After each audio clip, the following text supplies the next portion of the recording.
Hello everyone, good morning, welcome to our mini blog. তো guys রোজকার মতন আজকেও বেরিয়ে পড়েছিলাম দোকানের উদ্দেশ্যে যাওয়ার জন্য, রেডি হয়ে খাওয়া দাওয়া করে।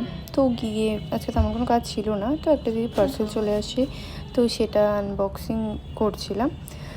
তো আমার পার্সেল আনবক্সিং করতে ভালোই লাগে, যার জিনিস সে না আমি আনবক্সিং করছি মানে।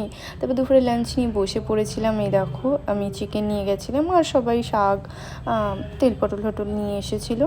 তো তারপরে এখানে আমাদের বনগাঁতে একটা র্যালি মতন বের করেছিল, যেহেতু ওই আমাদের আর্মিরা যুদ্ধ করছে, ভারত আর পাকিস্তানের যে যুদ্ধটা হচ্ছে সেটা সবাই জানো।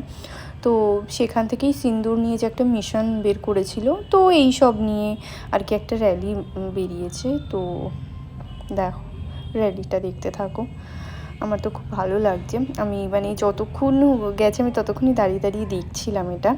তো তারপরে সন্ধ্যের দিকে এখানে একটু গান টান শুনে নিয়েছিলাম, যেহেতু আজকে পার্লারের সত্যি কথা বলতে চাপ কম ছিল, মানে লেডিস আর জেন্টস একই পার্লার। তো জেন্টসের দিকে কাজ হচ্ছে, লেডিসের দিকে একটু কম ছিল। তো তারপরে গাইজ নিয়ে গেছিলাম মায়ের জন্য একটু ভেজিটেবল চপ, আমার খুব ভালো লাগে। তো গিয়ে বাড়িতে এসি লাগিয়েছে, আর দেখো গাইজ বাড়ির অবস্থাটা একটু দেখো, মানে খুব খারাপ অবস্থা। এই এখন গিয়ে আমার পরিষ্কার করতে হবে। তো গাইজ আমি পরিষ্কার করতে থাকি ঘরদোর। আর ব্লগটা এই পর্যন্ত ভালো লাগলে like, comment, share and subscribe করেছো। বাই, দেখাচ্ছে পরের মিনি ব্লগ।